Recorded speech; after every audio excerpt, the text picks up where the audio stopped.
Everyone, we are in the home stretch of this event. If I could ask anyone, it's a big space and a lot of you in a small one. If we could bring people a little bit closer, it'll feel more like a conversation. My name is Abby Gabriel, and I lead the marketing strategy team for the IT division. This is the group that's responsible for the data center business, and you're attending the Data Center in the Cloud and at the Edge strategy talk. So for the next 30 minutes, my colleague and wonderful boss, Rick Pushkar, is going to be taking you through our story about data centers. And really what this is, it's a lot of what you've heard today about EcoStruxure and how IoT and the power of the cloud can take your management practices and your operations practices in your data center and take it to the next level.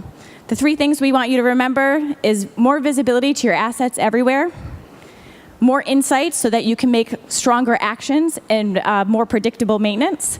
And lastly, with an open platform and all of our providers that we work with, we now can provide you more insights than you've seen before. So thank you for joining the session. Before Rick comes on, I want you to watch a quick little video, and then Rick will join you.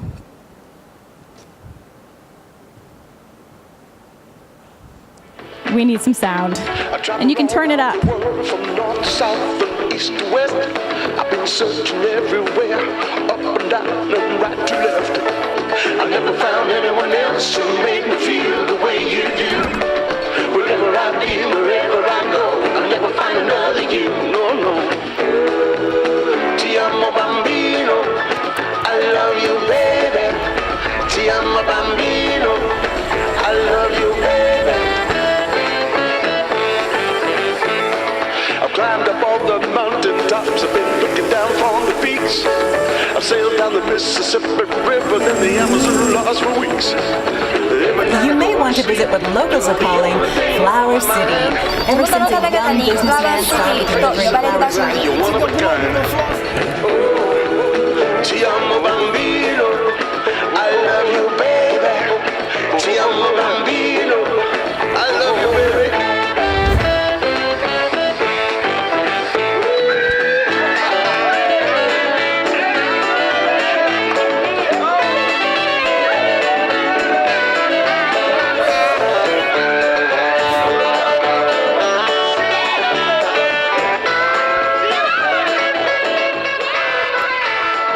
Jumped aboard my rocket ship, I was heading out to the stars. I really thought, well, this is it, now I knew deep in my heart that your sweet love is all I need to keep myself satisfied.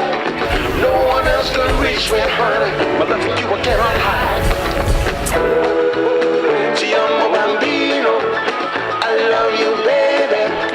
Ti amo bambino, I love you, baby. Climbed up all the mountain tops, I've been looking down from the peaks. I've sailed down the Mississippi River, then the Amazon lost for weeks. Every night I go to sleep, you're the Ti amo bambino, I love you. Is your data center ready for the next big idea? At Schneider Electric, we power the data centers of today for the ideas of tomorrow, in the cloud and on the edge. I've climbed up all the mountains. EcoStruxure, innovation at every level.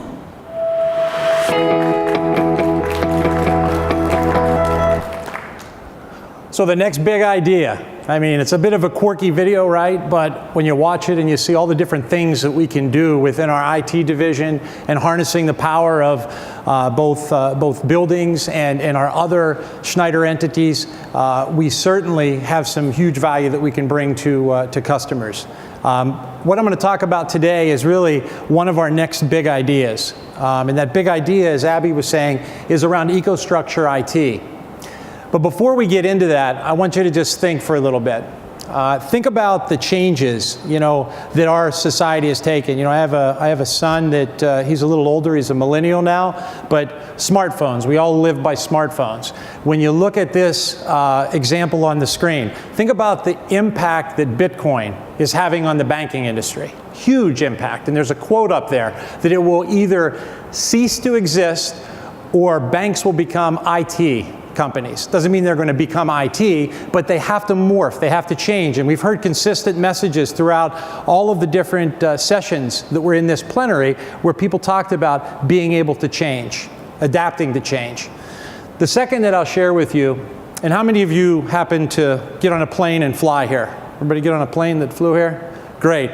How many of you happen to maybe book online your tickets? Book online? What about using Wi-Fi on the plane? People use Wi-Fi on the plane? So there's all of these things that are starting to change pretty dramatically within our business and within the industry in general. And you can see that, we're not necessarily treating IT the same way that we treat business. And you can see what these outages and problems cost. And you can see that a 5-hour computer outage cost $150 million. And I think we all know some of these airline challenges that have happened. They're extremely, extremely costly. And the second one, by the way, nothing to do with the Schneider UPS, but you can see that there was an outage caused by an engineer that disconnected a UPS, and it cost over 100 million. That's what, about $1 billion in Hong Kong currency. I mean, it's significant. So what we've done is, we're not necessarily taking advantage, as we should, of some of the opportunities that we have in play. There are some significant challenges. And you can see that there's some big trends that are driving a lot of these challenges. Digital traffic. Think about the digital traffic, up 3 times. It's 3x more. So we're seeing digital traffic explode. Internet of Things. 50 billion devices are going to be connected. 50 billion. Huge, huge number. Data sovereignty. Now you think about edge locations being deployed and what's going into edge sites. Well, what's driving some of that? Data sovereignty certainly drives some of the edge applications and the edge locations that we need to deploy, because we have to be more willing and understanding of some of the data sovereignty challenges that happen in various countries. And finally, edge computing. 40% of that data is going to be stored, accessed, analyzed, and processed on the edge. So there's 4 just typical, very major trends that we're being driven by. Recently, we did some analysis with 451 this summer. And one of the quotes that came back from 451 was, if I had a dream, and I think you saw Kevin Brown, if you were in here when he was on stage with Ravi Gopinath, that Chris Leong was hosting a session. Kevin said, if I had a dream, we'd have the visibility to predict failures before they occur. Wouldn't that be great? I mean, think about the amount of money that you could save and being proactive and predictive, what that really means. So very, very significant. But the real point here is that we don't treat our IT systems the same way that we treat some of our businesses. Think about an aircraft. I had that analysis up here, or the analogy I was making with an aircraft. When an aircraft rolls up to the gate, think about the amount of data that's within that aircraft. It does a massive dump of all that data, and we care about what's happening because, of course, we're on those flights and we don't want anything bad to happen when we're flying, right? But we don't necessarily treat our data centers and those data locations with the same amount of scrutiny that we do just basic products within our businesses. So we need to think differently about that. And at the same time, have we really moved and improved our data centers to the right level? Have we done that? Have we improved those operations? Data centers are exploding. Years ago, when you had that single data center, it was easy. But now we talk about all of the proliferation of edge locations, and you add on top of that hybrid. And you can see some of these statistics that we pulled, that owning and operating server rooms and server closets, 61%. We own and operate data facilities, 49%. These environments are growing, and as all of these hybrid environments grow, what grows with it? Complexity. Complexity grows with it. Information. As all of these locations grow, there's more information that we have to manage. We have to be able to take that information and make sense of it. We have to be able to have, as Abby said, visibility. We have to be able to see what's going on in these locations. And not only do we have to have visibility, but we have to be able to take that information and make insightful decisions. And finally, as edge computing emerges, data centers, they're becoming increasingly distributed. And we can see what's happening from a distributed perspective. Now we have these local edge, regional edge locations, and that's even driving more data out to those edge locations. So this ecosystem, as it continues to grow, it causes and creates a number of management challenges. The first one is IT performance. There's a higher expectation now than ever that we're going to have secure locations, that it's going to be highly reliable and secure, and that it's going to operate at high speed. Secondly, the complexity of hybrid. Public and cloud co-location and on-premise solutions continue to increase. So there's that complexity that's coming up. The third is distributed data centers. Data centers, they're being moved, managed, and the lights out management of these data centers is going to be very, very important for us as we go forward. And finally, limited visibility. As everything grows and this proliferation happens, people can't see what's going on in these remote locations. So visibility is very, very imperative. Visibility equals insights. Insights equal action. Action equal being able to kind of close the loop on what's going on if there's a problem that's identified. So there's also great benefits. As we move to cloud-based solutions, and one of the things that we're going to be talking about today is EcoStruxure IT and our cloud-based solution. And I'm going to pause and I want to put in a bit of a plug for Kim Paulson, who at a little after 4 today, he's also doing a session that's going to dive deeply into EcoStruxure IT, which is something I'm going to be sharing with you in a few moments. But when you look at moving to the cloud, why would you want to move to the cloud? First of all, collecting and analyzing massive amounts of data. It's a lot easier. Now it all goes to one location. Think in the past, you would have to capture data at a single location, try and manage that data. You'd capture data at another location, try and manage that data. And then imagine trying to connect that data together. Now if we move to a cloud, it's much easier to connect and analyze the data. So that's one big benefit. The second one is being able to remotely manage all of those locations. So if you're cloud-based, you can remotely manage, you can gain visibility, you can have predictive maintenance happening at those remote facilities. So that's the second one. The third is you have to be able to scale management systems easily. So if you have something that's cloud-based, it's easily scalable. So you can scale it.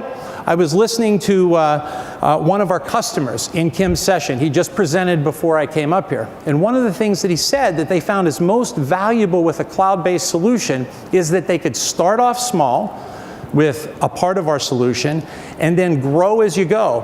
And the benefit of growing as you go for the customer was that they could become experts at the different layers that were added on. So being able to scale and manage was extremely important.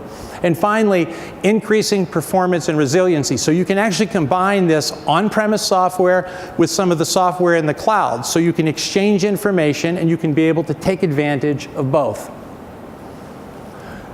So if you start, how would you get into a cloud-based solution? Well, the first thing that you would want to do to move into a cloud-based solution is to deploy within your core data center or data centers.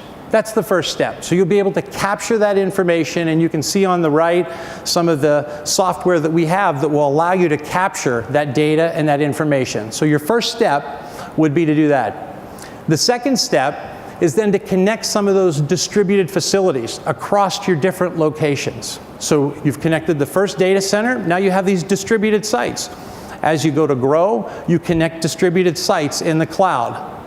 The third step would be able to benchmark. Wouldn't it be great if after you were connected and collecting this information, you could step back and say, how am I doing against my peers in the industry? I think it'd be fantastic. You could benchmark the performance of your data center against the data center environments of similar customers within your industry. And that's what we're going to enable you to do. So when you look at the core steps, the first is move from a premise-based solution to a cloud-based solution. That's your first step. Second step, gain the visibility at the data center level, expand it to those co-location, those edge and regional facilities, and then the final is be able to benchmark. Step back, benchmark, identify how you're performing, and it's actually pretty cool. I don't have any visual images of this, but when you benchmark, what our software will allow you to do is you're going to see how you're performing by percentage with other customers within similar industries. So that's the type of benchmarking that we want to be able to do through this analytics. So today, what we're going to talk about, and you've seen this graphic, maybe not grayed out quite the way that it is right here, but we're going to talk about our specific domain of expertise, which is EcoStruxure IT. EcoStruxure IT is the domain of expertise, and that's what we're going to be announcing today. We're announcing today 2 different pieces of software, a package, which is EcoStruxure IT, that's EcoStruxure IT Advisor, and EcoStruxure IT Expert. They sit at the edge control layer and the apps analytics and services layer, and they are being released today and generally available in North America for some of the early releases of the Advisor product in Q1. So Kim can explain all of that to you if you head into Kim Paulson's session. But when you look at EcoStruxure IT, I want to pause for a second. This is what it's going to give you. Number 1, it gives you visibility. EcoStruxure IT is going to give you visibility across your entire landscape. EcoStruxure IT also allows you to connect and monitor non-Schneider products. So when I was just in the session a few moments ago, one of the questions was asked, well, what if I have a third-party UPS? Can I monitor that? The answer is yes, you can. So it's going to give you visibility. You have an app on your mobile phone that you can actually see what's happening within all of those different locations, and it's going to give you data-driven insights. And those insights are what allow you to perform different actions. I mentioned the openness side of this, very important. We realize, we respect, and we understand as much as we would like you to have a Schneider deployed solution 100% end-to-end, we know that that in some cases isn't realistic. And because it isn't, we have to be open. We have to allow you to bring what you have in your existing environment to us and to be able to connect to our software solutions. So we are going to be open, and it's clearly an open solution. Simplicity. Well, you have to be able to grow very easily. And so from an EcoStruxure IT perspective, the simplicity element is you pay as you go, and you grow over time. So you can pick different options, different pieces of EcoStruxure IT, and you can deploy them as you want to deploy them. The benefit for our customers, it's very simple. You don't have to take it all at once. It's not one big bite. You can take little bite-sized morsels, you can become an expert at it, you can learn from it, and then you can slowly grow. Risk mitigation. So I mentioned the benchmarking element of this, being able to understand what we're doing and what you're doing against the competitors. So there's going to be trend analysis. You're going to be able to take a good look at your specific environment, and you're going to be able to pick, understand, and capitalize on trends. When do things fail? Why do things fail? And you're going to be able to proactively begin predicting through our analytics. And the third is remote services. You can connect to a service bureau, and the benefit of obviously connecting to that service bureau, it's very simple. We can dispatch on your behalf. So we can have a technician show up, we can know that there was a problem, maybe even before you were aware that there was a problem, and they can show up to help to resolve the problem. So those are the 6 core benefits that we see that are going to be deployed with EcoStruxure IT. So a couple of case examples. The first one is a very large manufacturer, a retail manufacturer, a retail provider, that you probably all know. They're in the United States. And we deployed EcoStruxure IT within their locations. If you combined all of the UPSs that they have deployed, it's a 37 megawatts of power, so it's massive, right? So we were maintaining a very large infrastructure for these guys. They improved the stability by 88%, which is pretty impressive. The second is, by a factor of 7, they decreased UPS faults by a factor of 7. And the third, within these facilities, they actually had people that had to, floor sales people, guys and gals. When there was a problem, they would take off and run in the back room and try and fix and resolve the problem. So another byproduct was 5,600 hours of staff time was given back. that staff time was given back because obviously now they didn't have to go and try and resolve or fix the problem. We were helping to resolve it for them up front, and they actually had more selling time on the floor. Another example, which was a really interesting one that I found out, as we were deploying EcoStruxure IT within our own environment, one of our guys had a problem, and he was actually with his daughter heading to a hockey game. He was going from the Netherlands to Denmark, I believe, and so he was heading to the hockey game, and the data center UPS system had failed, and he received notification of this. And you can imagine, I mean, my son he's married now, but I can remember he played hockey as well, and I didn't miss one of his games.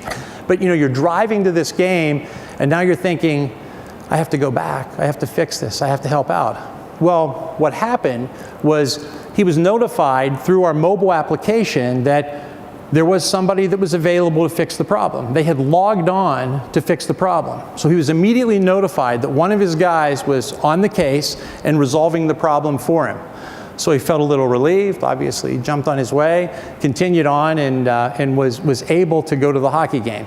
So the moral of the story was, okay, it was great for him. He was able to enjoy the hockey game, but it's about proactively being able to share information, have that visibility, and providing that visibility across the board to everybody so that you can manage your overall environment so much better.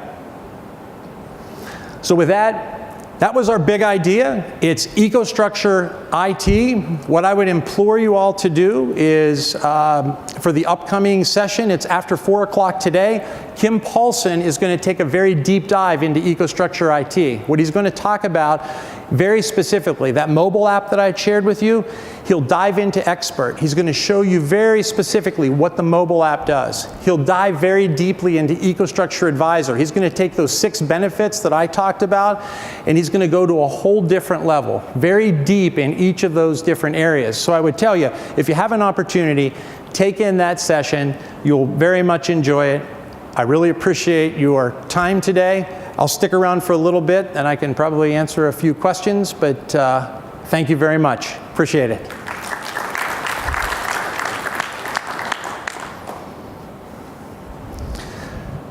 Does anybody have any questions? Is there anything I can try to answer? I'm filling in for Dave Johnson, so as you know, I'm not Dave, but I'd be happy to try to answer any questions that you may have, and if I can't, I can certainly get you an answer.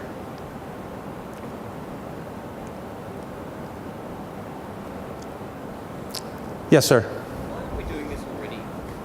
I'm sorry? Why aren't we doing this already? Monitoring things and detecting when they break and doing trend analysis and so on, it's not really a new idea. Sure. But there must be a reason why we haven't already put all of this stuff in place. Yes. So what is different now that happened that wasn't? Why was it not possible previously? Yeah. Sure. Yeah. Sorry, I'll repeat for translation. Thanks. Why haven't we already done this? Monitoring things for maintenance and preventive maintenance in particular, but also noticing faults and so on. It's not a new idea, but the way in which you're proposing that we do it now, what is it about the current world that allows us to do that wasn't possible before?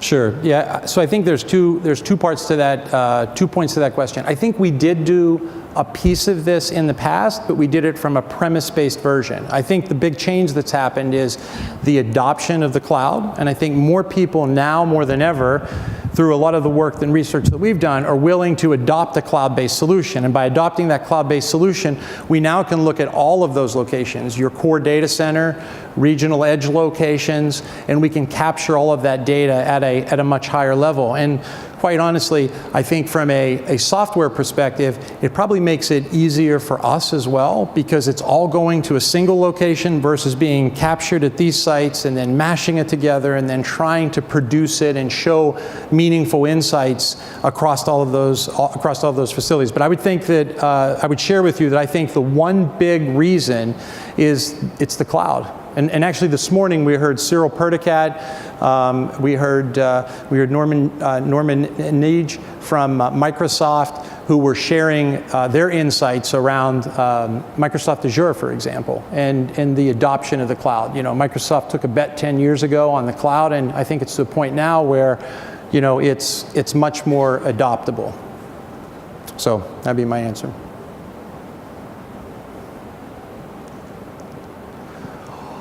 All right. Well, I will be around. Any other questions that I can answer, I'd be more than happy to do that. I appreciate your time. And, you know, obviously Dave sends his regards for not being here, but I think I represented him pretty well. And have a great one. Thank you very much.